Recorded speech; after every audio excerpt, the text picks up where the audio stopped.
तो जिसके हम और आप आज खष्टम सत्र में यहाँ पर सभी लोग उपस्थित भय हैं। मुख्य यजमान परम आदरणीय श्रीमान कुमार प्रेमचंद्र जी, श्रीमती कविता रश्मि जी, इनके साथ आज खष्टम सत्र में दैनिक यजमान के रूप में श्रीमान तारकेश्वर सिंह जी सपरिवार, श्रीमान राहुल सिंह जी सपरिवार, श्रीमती मीना सिंह जी, प्रिया सिंह एवं श्रीमान अंकित सिंह जी एवं श्रीमान शिव अग्रवाल एवं श्रीमती सीमा अग्रवाल, सबने मिलकर ठाकुर जी का वंदन पूजन किया। आज इस खष्टम सत्र में हमारे आपके मध्य झारखंड सरकार के विशेष सचिव श्रीमान राजीव कुमार जी यहाँ पर उपस्थित है। बहुत बहुत स्वागत, अभिनंदन आपका। जय जय। धनबाद से चलकर आई झरिया विधानसभा से पूर्व विधायिका श्रीमती पूर्णिमा सिंह जी लगभग 1.5 साल पहले आदरणीय ने झरिया में, झरिया पड़ता था ना, झरिया में कथा की यात्रा लगातार चलती, लेकिन उसी बीच में इनका इतना प्रेम था कि 3 दिन का सत्र हम लोग 1.5 वर्ष पहले धनबाद में किए झरिया में, और खूब आनंद की वर्षा हुई।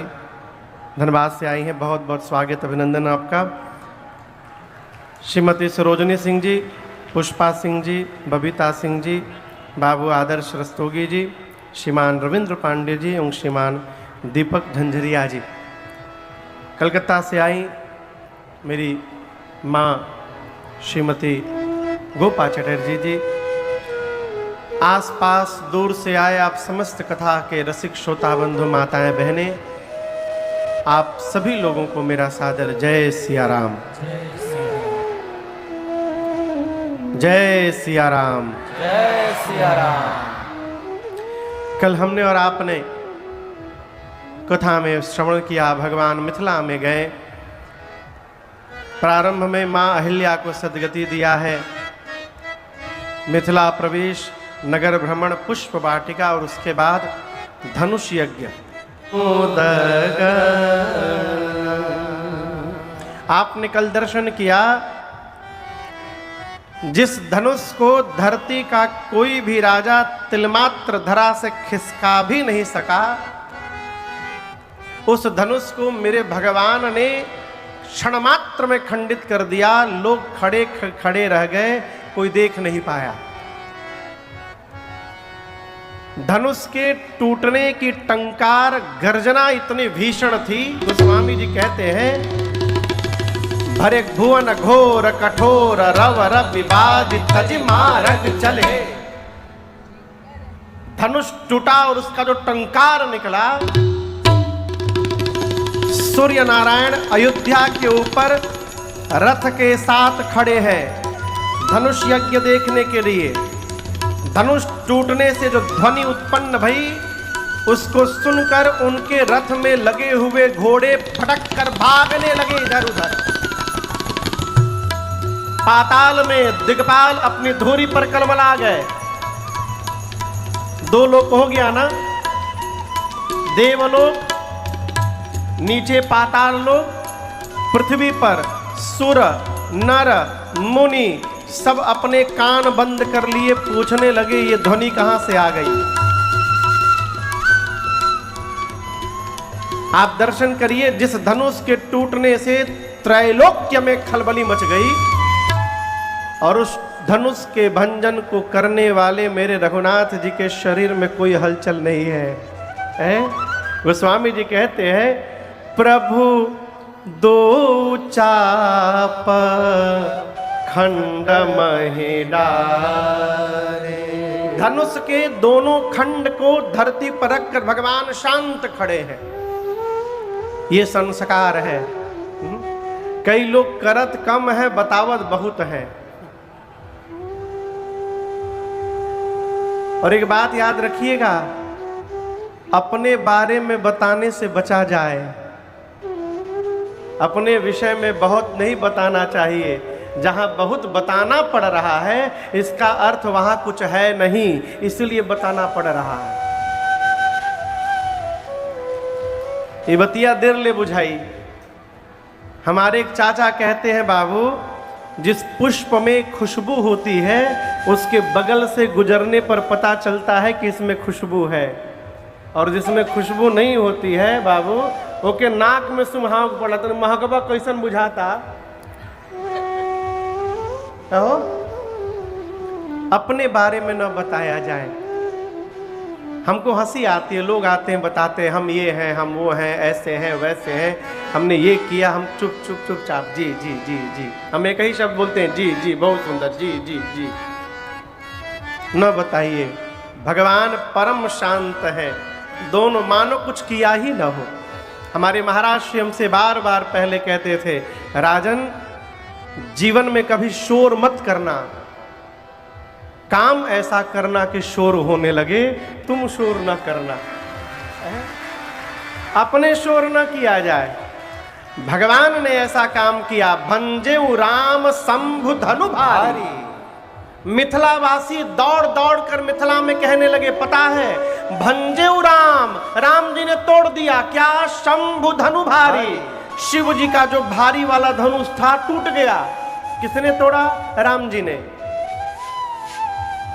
अब यहां एक प्रश्न है,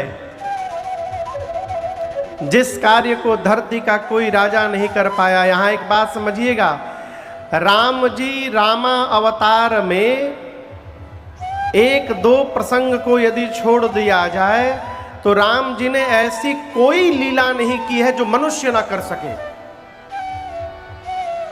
कन्हैया में और राम जी में बस इतना ही अंतर है, कन्हैया जन्म लेने के बाद ही लीला दिखाने लगे किसी को उड़ा के मारे, किसी को फेंक के मारे, किसी के भीतरी घुस के मारे, कहो किसी को पानी के भीतरी जाके दबोचे।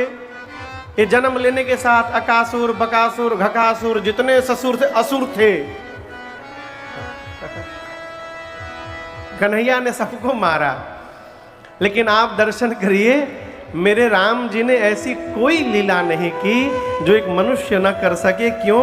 भगवान मानव रूप में आए हैं और एक मर्यादा पुरुषोत्तम के स्वरूप की स्थापना करनी है, इसलिए भगवान मानव जैसी लीला करता है, भगवान कर रहे हैं। तो यहां प्रश्न है कि जिस धनुष को धरती का कोई राजा हिला भी नहीं पाया, उस धनुष को मेरे राम जी ने कैसे तोड़ दिया? ये प्रश्न बड़ा गंभीर प्रश्न है।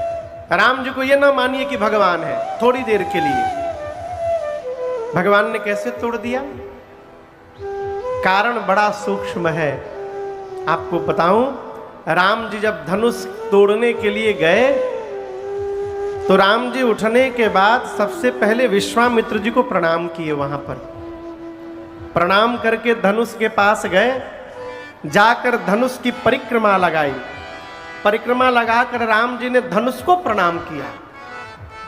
धनुष को प्रणाम करने के बाद धनुष किसका था? कौन से भगवान का? शंकर भगवान का। तो भगवान शिव को प्रणाम किया। धनुष के पास जाकर गुरहि,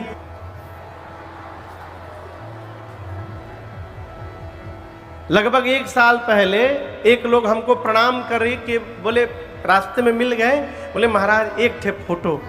हम बोले भैया हम फोटो तो खिंचवावत नहीं है, लड़िया गए लड़िका नियर। हम बोले ठीक है चलो, तो प्रणाम करके फोटो खिंचवाए। आपको बताऊं, हमारे पेटवे पे हाथ रखे थे वो। हम नीचे देखे, बोले का हो, पेटवा आशीर्वाद दी। प्रणाम, जिस भाव से हम प्रणाम करते हैं उसी भाव से सामने से आशीर्वाद भी आता है? एक कहावत है, जैसन तोर लेन देन वैसन मोर पठवनी। इसलिए भाव से यदि प्रणाम करने का स्वभाव बन गया तो आप जहां भी रहेंगे आपको आशीर्वाद की पूंजी प्राप्त होती रहेगी और आपका मंगल होता रहेगा। मेरे श्री रघुनाथ जी ने गुरुदेव भगवान को प्रणाम किया। अब यहां दर्शन करिए, आपको थोड़ा आगे ले चलो प्रसंग के। राम जी जब धनुष तोड़कर आए अयोध्या, माताओं ने खूब स्वागत किया, तीनों माताओं ने। रात में कौशल्या मैया राम जी के पास बैठी एकांत में। इस पूरे परिवार में केवल कौशल्या मैया ही एक हैं जो ये जान रही हैं और मान रही हैं कि राम भगवान हैं। दशरथ जी महाराज जानते तो हैं कि राम जी भगवान हैं, मानते नहीं हैं। आप कहिएगा क्यों नहीं मानते हैं? तो ऐसा वरदान लिया है उन्होंने। मनु जी के रूप में थे, राम जी ने दर्शन दिया नैमिषारण्य में। भगवान बोले क्या चाहिए? मनु जी बोले हम आपके जैसा बेटा चाहते हैं। भगवान बोले अपने जैसा कहाँ ढूंढेंगे, हम ही आपके घर बेटा बन करके आएंगे, हम आपको आशीर्वाद देते हैं। तब मनु जी ने कहा था राम जी से कि प्रभु आप जब मेरे घर पुत्र बन करके आ जाएं तब। सुत बिसैक तव पद रति हो, मोहि बड़ मूढ़ कहे कि न। मनु जी महाराज कहे थे राम जी से कि प्रभु आप जब मेरे घर पुत्र बन करके अवतार लें, आशीर्वाद दीजिए, मैं आपको भगवान न मानूं। भगवान पूछे क्यों? मनु जी बोले यदि मैं भगवान मान लूंगा तो मैं प्रेम नहीं कर पाऊंगा, आपसे भय लगेगा। भगवान बोले फिर क्या चाहते हैं? मनु जी बोले संसार का पिता अपने पुत्र को जैसे प्रेम करता है उस प्रकार मैं आपको पुत्र मान करके प्रेम करना चाहता हूं, मैं आपको भगवान न मान पाऊं। भगवान बोले तथास्तु वैसा ही होगा। तो दशरथ जी जानते तो हैं कि भगवान है लेकिन मानते नहीं है। मानता कौन है? कौशल्या मैया, क्योंकि कौशल्या जी को राम जी ने दो बार अपने विराट रूप का दर्शन कराया। वो कौशल्या मैया जो जान रही हैं राम भगवान है, उसके बाद भी दर्शन करिए क्या कहती हैं। कैसे लिए उठाई शंभु धनु, कैसे लिए। पूछती हैं राम आप कैसे उठा लिए थे? हम सुने थे बहुत भारी था।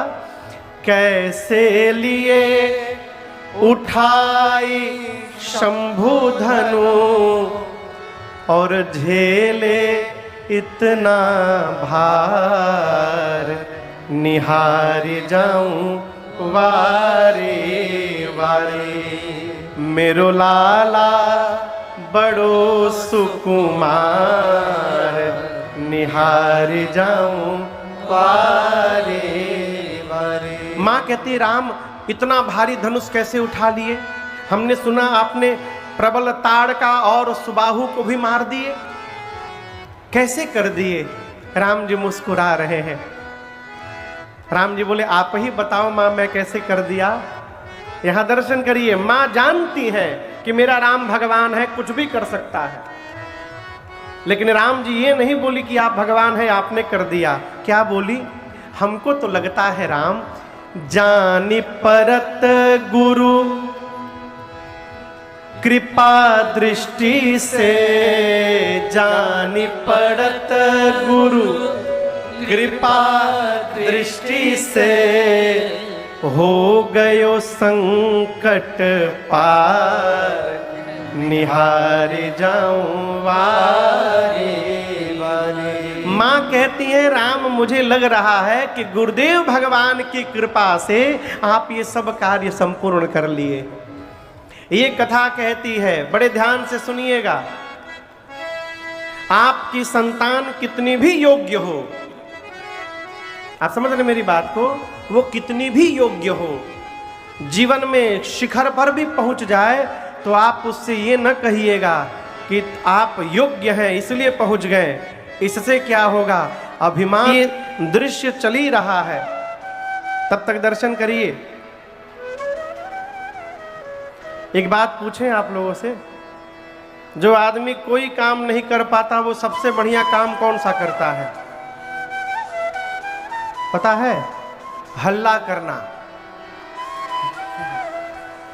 जो कोई काम नहीं कर पाता, बिना मतलब चिल्लात है, खाली झूठ मूठ के। जिन जिन राजाओं से धनुष हिला तक नहीं था, वो स्वामी जी कहते हैं जहां तहां सारे राजा गाल बजाने लगे, एक दूसरे से कहने लगे, अरे धनुष तोड़ने से क्या होता है, हमारे रहते इस कन्या से विवाह कोई और कर लेगा। एक ने कहा, पकड़ लो दोनों बालकों को, पकड़ के बंदी बना लो। एक राजा बोला, यदि जनक जी सहायता कर दे तो हम अभी बंदी बना लेंगे। अच्छा आप बताइए, जनक जी काहे सहायता करेंगे? कैसे कैसे तो धनुष टूट गया, अब वो सहायता करने जाएंगे कि इन दोनों को बंदी बना लीजिए। सारे राजा चिल्लाने लगे, पकड़ो, बांध लो, मार दो। राम जी से लक्ष्मण भैया बोले, भैया ये सभी राजा लोग हमसे मिलने के लिए उतावले हो रहे हैं, कहिए तो हम एक बार मिल आए। राम जी बोले, चुप्पे रहो, इन राजाओं को शांत करने के लिए बाबा जी आ रहे हैं, इज ऑन द वे, बस थोड़ी देर में पहुंचने वाले हैं। कौन बाबा जी पता है? परशुराम जी। गोस्वामी जी कहते हैं, तेहि अवसर सुने शिव धनु भंगा, तेहि अवसर सुने शिव धनु भंगा, आयऊ भृगु कुल कमल पतंगा, आयऊ भृगु कुल कमल पतंगा, देखी महीप सकल सकुचाने, देखी महीप सकल सकुचाने। कैसे? बाज झपट जनो लवा, इसी समय सुनी, सुनकर क्या? शिव धनु भंगा, शिव जी के धनुष के टूटने की ध्वनि सुनकर। आप में से उड़ीसा का कोई है?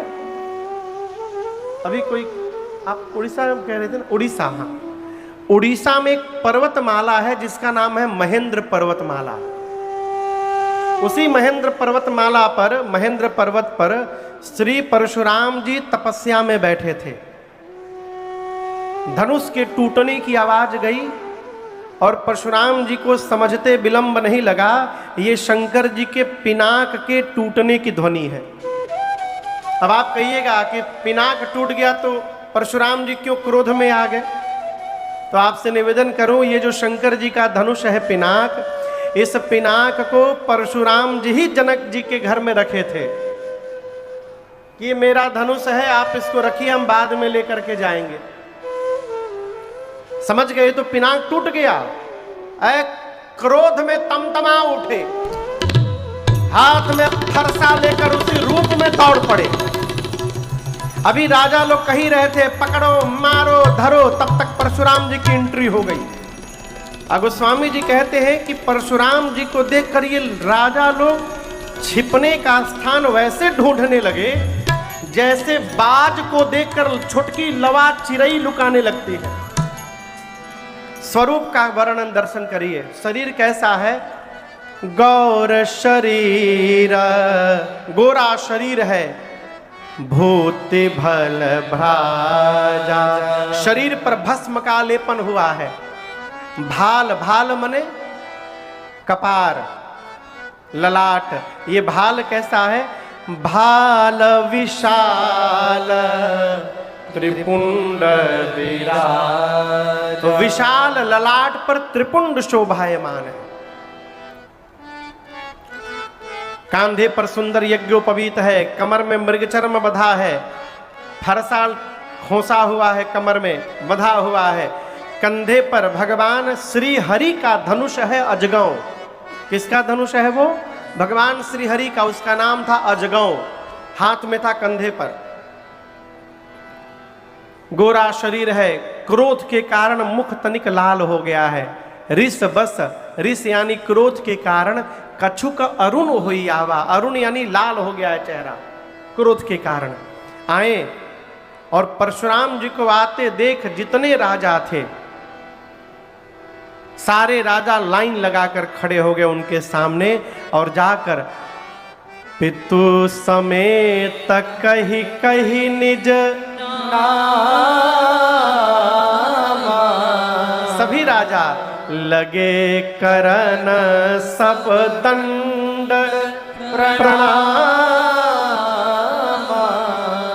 डर के मारे सारे राजा जाकर परशुराम जी को दंडवत करते हैं, कहते हैं मैं अमुक राजा का बेटा हूं, मेरे पर दृष्टि कृपा बना कर रखिएगा। प्रणाम करके सारे राजा जाकर किनारे खड़े हो गए लाइन से, आपस में बात करने लगे, ये कहां से आ गए, हमको पता रहता कि बाबा जी भी यहाँ आने वाले हैं, हम भूल कर भी विवाह का चाह नहीं जगाते मन में, हम आते ही नहीं यहाँ पर।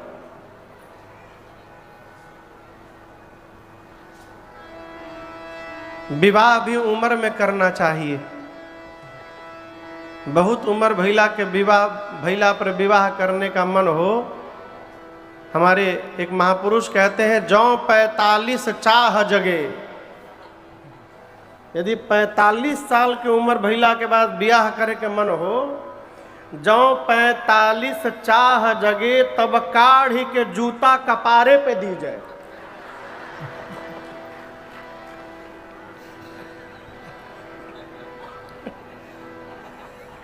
राजा कहते यदि पता रहता ही बाबा जी आने वाले हैं तो हम यहाँ भूल कर भी न आते विवाह करने, अब तो फंस गए, अब जाए तो जाए कहाँ।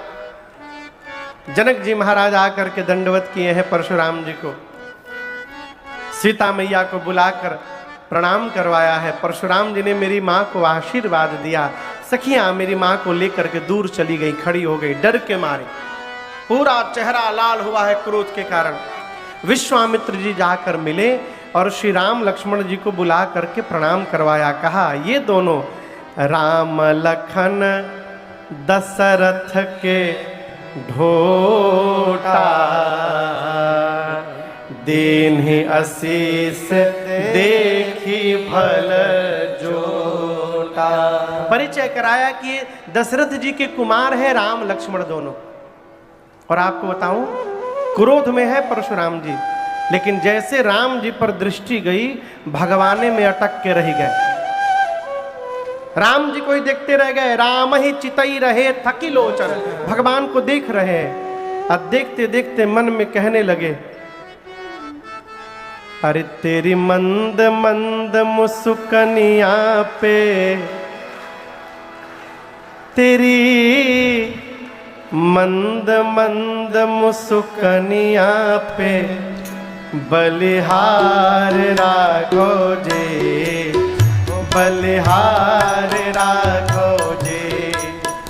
तेरी मंद मंद मुस्कनिया पे, तेरी मंद मंद मुस्कनिया पे बलिहार राघो जे, वो बलिहार राघो जे। तेरी मंद मंद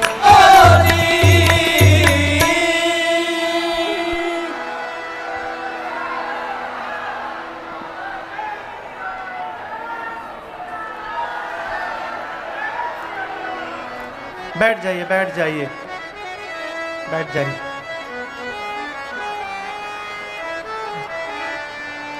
बलिहार राघो जी, बलिहार राघो जी। पूज्यपाद गोस्वामी जी कहते हैं कि राम ही चितई रहे थकी लोचन, कैसे रूप अपार मार मदमोचन। भगवान के अपार सौंदर्य का दर्शन करते परशुराम जी का मन राम जी के स्वरूप में ही जाके अटक गया, खो गए हो। फिर जब याद आया कि मैं यहां पर क्यों आया हूं, फिर आवेश में आ गए। जनक जी से कहते हैं बहुरी बिलो की बिदे हसन, कहु काह अति भीर। देखिए परशुराम जी जान रहे हैं कि शंकर जी का पिनाक टूट गया। गोस्वामी जी कह रहे हैं कि जानते हुए भी अनजान की तरह पूछ रहे हैं, पूछत जानी अजान जिम व्यापक शरीर। बोले जनक आज आपकी सभा में इतने राजा क्यों आकर एकत्रित हो गए हैं? यहां पर डीएम साहिबा आई थी कथा के पहले दिन। कथा आयोजन कराने से पहले हमारे प्रेम भैया उनके ऑफिस में जा करके उनसे अनुमति लिए थे। अनुमति लिए थे ना? बिना अनुमति का आप कोई कार्यक्रम नहीं कर सकते। उस समय का नियम था कि धरती पर किसी को भी क्षत्रिय सम्मेलन यदि कराना हो तो पहले श्री परशुराम जी से जाकर एनओसी लेनी पड़ती थी। परशुराम जी जब कहते थे, अपना देते थे नो ऑब्जेक्शन सर्टिफिकेट, तब क्षत्रिय सम्मेलन होता था। परशुराम जी बोले हमको पता ही नहीं, इतने राजा आए हैं, क्या कारण है, इतनी भीड़ क्यों लगी है? जनक जी महाराज ने सब बता दिया। हे विप्रवर, मेरी बिटिया का स्वयंवर था, शिव का पिनाक उस स्वयंवर के केंद्र में था। ये सभी राजा उस स्वयंवर में भाग लेने आए हैं। अभी जैसे जनक जी महाराज ने बताया तब तक शंकर भगवान के टूटे हुए धनुष के खंड पर दृष्टि चली गई परशुराम जी की, और जैसे देखा पिनाक टूट गया, क्रोध ऐसा लगा मानो किसी ने आग में घी झोंक दिया हो। क्रोध और भड़क उठा। परशुराम जी जनक जी को बोले, ऐ जड़ जनक, जिसने भी शिव के पिनाक को भंजन किया है निकाल करके बाहर करो उसको। निकालो, नहीं तो जहां तक तुम्हारी राजसत्ता है वहां तक की धरती संकल्प करके पलट दूंगा, अभी समाप्त कर दूंगा पूरी सत्ता तुम्हारी। जैसे गरजे परशुराम जी, सारे सभा थर थर कांपने लगी। जनक जी महाराज, सुनैना मैया, सीता मैया डर गए। जितने राजा आए थे जिनसे धनुष हिला नहीं था राजाओं से, वो राजा, एक राजा अपने बगल के राजा से बोला, हमको पता था ये, हम जानते थे ये होने वाला है, तुम क्या समझते हो हम धनुष नहीं तोड़ सकते थे? मेरे में बल नहीं है। हम जानते थे कि टूटने के बाद ये बवाल यहां होने वाला है, इसलिए हम गए, चुपचाप नाटक करके चले आए, कौन आफत में पड़ेगा। दूसरा बोला, तो क्या हम कमजोर हैं? कहा, हम जानते थे कि बाबा जी आने वाले हैं। पूरी सभा कांप रही है और सबको भयभीत देखकर श्री परशुराम जी के आगे दर्शन करिए। ये नहीं बोले मैं तोड़ रहा हूं, और आगे की पंक्ति कह के राम जी ये कहना चाहते हैं कि वो दास सामने खड़ा है। राम जी मूल रूप से कहना चाहते हैं कि इतना बड़ा कार्य जब तक आपका आशीर्वाद नहीं मिलेगा तब तक कोई करने वाला नहीं है। आपका आशीर्वाद किसको मिलेगा? तो जो आपका दास होगा। ये आपके किसी दास ने किया है प्रभु, कहिए क्या आज्ञा है मेरे लिए? अब इस बात से राम जी कहना चाहते हैं कि वो दास और कोई नहीं, मैं हूं, कहिए क्या आज्ञा है मेरे लिए? लेकिन क्रोध में छोटी छोटी बात भी समझ में नहीं आती है। परशुराम जी बोले, राम, जिसने शिव के पिनाक का भंजन किया है वो मेरा सेवक नहीं, शत्रु है, शत्रु। निकाल करके बाहर करो उसको। जिसने तोड़ा है अपने आप बाहर निकल जाए, नहीं तो जितने राजा हूं आए हैं सबको मार दूंगा। न तो मारे जय हहीं सब राजा। अब जब परशुराम जी ये बोले कि यदि तोड़ने वाला सामने नहीं आया तो सबको मार दूंगा, अब राजा कांपने लगे। एक राजा बोला, बताओ, राम जी को सीधा सीधा बोलना चाहिए, मैंने तोड़ा है, मैंने तोड़ा है। जाकर बात घुमा दिए हैं कि आपके किसी दास ने तोड़ा है। बाबा जी समझ ही नहीं पा रहे कि वो दास सामने ही खड़ा होकर बोल रहा है। बताओ।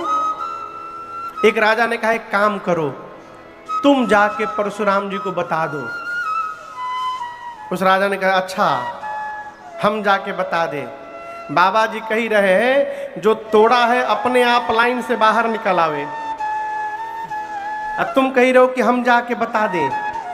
हम जैसे बताने के लिए लाइन से बाहर निकलेंगे और आप पहुंचने के पहले हमको मार डालेंगे। राजा ने कहा मरेंगे तो सब मरेंगे, हम अकेले मरने वाले नहीं है। राम जी खड़े हैं बेचारे। अब राम जी सोचे कैसे बतावे आपको कि किसने तोड़ा है। लक्ष्मण भैया आकर राम जी को प्रणाम किए, कहें भैया लेट मी ट्राई, आज्ञा करिए तो एक बार मैं समझाऊं इनको। लक्ष्मण जी आए और गोस्वामी जी की लेखनी का कमाल दर्शन करिए। सुनी मुनि बचन लखन मुस्काए। अच्छा आप बताओ, कोई आदमी बहुत क्रोध में हो और उसके सामने कोई जा करके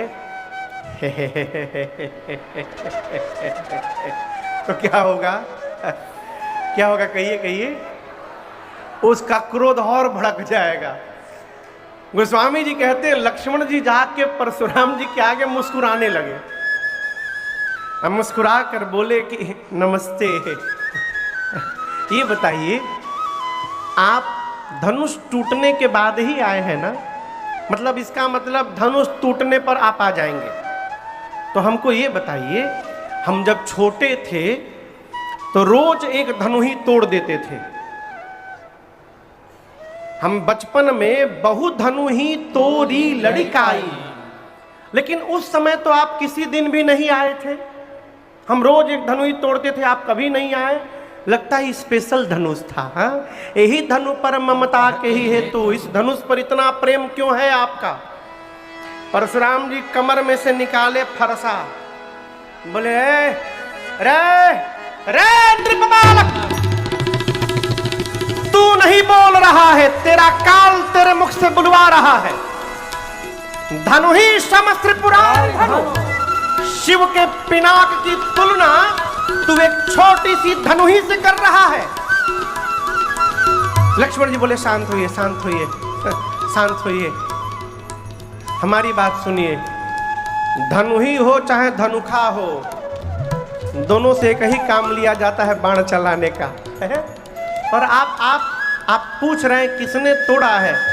मैं बता रहा, मैंने सब देखा है। आपको बताऊं, वो धनुष केवल ऊपर से पॉलिश किया गया था,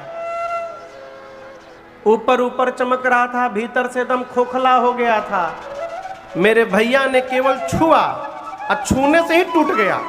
छुअत टूट रघुपति ही न दोषु, भैया का कोई दोष नहीं है, भैया ने छुआ टूट गया। परशुराम जी बोले तू जानता नहीं है मुझे, बाल ब्रह्मचारी अति क्रोधी, मैं बाल ब्रह्मचारी हूं, मैं बहुत क्रोधी हूं। केवल मुनि महात्मा मुझे जानते हैं, मैं विश्वास हो अपने गुरु जी से पूछ लो। ये फरसा देख रहे हो? लक्ष्मण जी बोले देख रहे हैं। परशुराम जी बोले इसी फरसे से धरती को 21 बार क्षत्रिय विहीन किया हूं। कितनी बार? 21 बार। 21 बार बालक जानकर तुमको छोड़ के रखा हूं अब तक। लक्ष्मण जी बोले मैं बहुत भाग्यशाली हूं आज, मैं बहुत भाग्यशाली। परशुराम जी बोले ये दूसरा ट्रैक कहां से पकड़ लिए? भाग्यशाली कैसे हो तुम? लक्ष्मण जी बोले जीवन में पहली बार ऐसा कोई वीर मिला है जो अपनी प्रशंसा अपने मुख से कर रहा।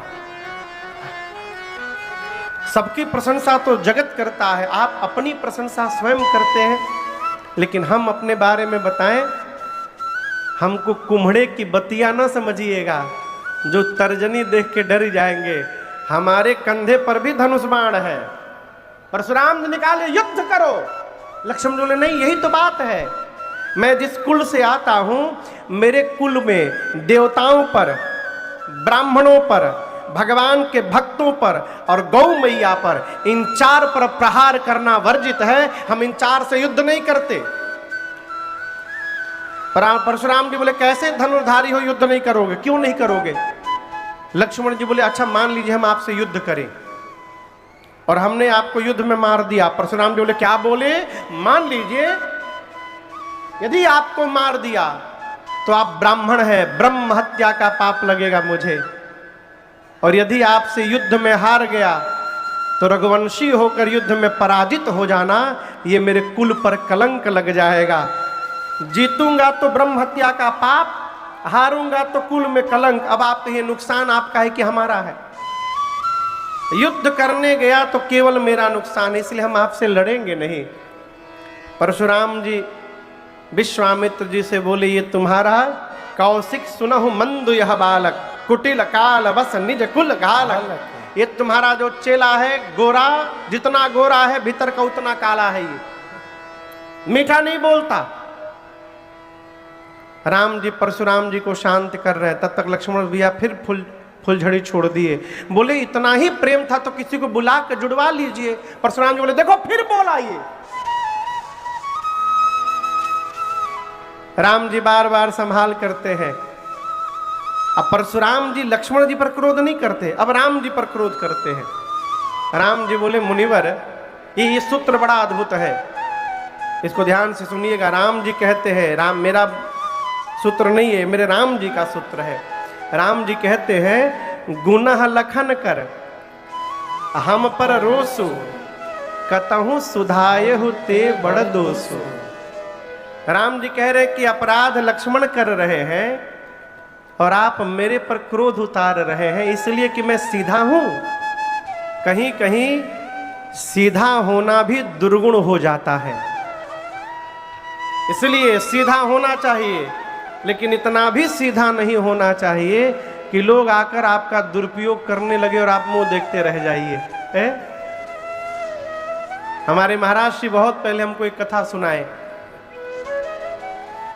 एक महात्मा जा रहे थे गांव की पगडंडी से, पगडंडी के बगल में बगीचे में कुछ बच्चे खेल रहे थे, अचानक दौड़ के भागने लगे। महात्मा ने पूछा क्या हुआ? बच्चे बोले हम लोग वहाँ नित्य खेलते हैं, वहाँ एक सांप आ गया है। महात्मा बोले मुझे ले चलो। सांप के पास बच्चे ले गए तो सांप ने महात्मा को दंडवत किया। महात्मा बोले आशीर्वाद, मैं कुछ बोलूंगा वो मानोगे? सांप ने कहा आज्ञा करिए। महात्मा बोले आज के बाद तुम किसी को डसोगे नहीं, वचन दो मुझे। सांप ने कहा वचन देता हूं, नहीं डसूंगा। बच्चे खेलने लगे, महात्मा चले गए। एक महीने बाद महात्मा उसी रास्ते से फिर आए। उनको याद आई सांप की, सोचे चलूं देखूं सांप कैसा है। जाकर देखे तो सांप अधमरा पड़ा हुआ था। महात्मा बोले अरे तुम्हारी ये हालत कैसे हो गई? सांप बोला आपके सत्संग की कृपा से, आपने जो सत्संग दिया था उसी का परिणाम है। बोले क्यों? बोले क्योंकि आपने कहा डसो मत, मैंने डसना बंद कर दिया। लोगों के भीतर से मेरा भय समाप्त हुआ, अब जो आता है वही मुझे मार के जाता है। महात्मा बोले मूर्ख, मैंने डसने के लिए मना किया था, फुफकारने के लिए थोड़ी मना किया था, ये तो कर ही सकते हो तुम। ये प्रसंग कहता है कि बहुत सीधा होना वर्तमान के समय में दुर्गुण है और सीधा होना चाहिए, परंतु जहां अपनी संस्कृति की बात आ जाए, अपने धर्म की बात आ जाए, वहां आगे बढ़ कर के धर्म की रक्षा करनी चाहिए, ये कर्तव्य है। वहां सीधा नहीं होना चाहिए। राम जी बोले मुनिवर मेरा अपराध जितना बड़ा नहीं उससे बड़ा आपका क्रोध हो गया है। लक्ष्मण ने आपसे कहा कि पुराना था, छूने से टूट गया, और आप तब से युद्ध की बात कर रहे हैं। तो मेरी बात सुनिए, हम रघुवंशी हैं। रघुवंशी का एक स्वभाव है कालहु डर ही न रन रघुवंशी। हम रघुवंशी युद्ध में काल से भी नहीं डरते, युद्ध करते काल से। परंतु काल से लड़ने वाला भी राम आज परशुराम से नहीं लड़ेगा। क्यों? आप ब्राह्मण हैं, और जो ब्राह्मण की चरणों में निष्ठा बना के रखता है वो पूरे संसार में निर्भय रहता है। इस रहस्य को मैं जानता हूं मुनिवर, मैं लड़ूंगा नहीं आपसे। परशुराम जी देखे कि ब्राह्मणों में इतनी निष्ठा, भगवान छोड़कर दूसरा कोई नहीं हो सकता। अब पता कैसे लगेगा कि राम भगवान है? तो परशुराम जी के पास अजगव धनुष था भगवान श्री हरि का। सोचे यदि भगवान होंगे तो इस धनुष को पकड़ के झुकाकर इसकी डोरी चढ़ा देंगे। बोले राम रमापति कर धनु लेहु, खै चहु मिटे मोर संदेहो। इस धनुष को लेकर झुकाकर इसकी डोरी चढ़ाइए और मेरे संशय को समाप्त करिए। बाबा कहते हैं जैसे परशुराम जी ने धनुष दिया, इज देता चापया कोही चढ़े गया, देता चापया कोही चढ़े गया, परशुराम मन विस्मय भय, परशुराम मन विस्मय भय, परशुराम मन विस्मय भय। जैसे परशुराम जी ने धनुष दिया, राम जी ने हाथ में पकड़ा। गोस्वामी जी यहां लिखा है देत चाप आप ही चली गयो, लेकिन शुद्ध चली गयो नहीं है, देत चाप आप ही चढ़ी गयो। जैसे राम जी ने पकड़ा, उस धनुष की डोरी अपने आप धनुष पर चढ़ गई। परशुराम जी देखे अरे ये तो परमात्मा है। 9 बार परशुराम जी ने राम जी की जय जयकार की और उसके बाद क्षमा याचना करते हुए वापस महेंद्र पर्वत तपस्या करने चले गए। परशुराम जी के जाने के बाद विश्वामित्र जी ने जनक जी से कहा, महाराज धनुष टूटने के साथ देखा जाए तो विवाह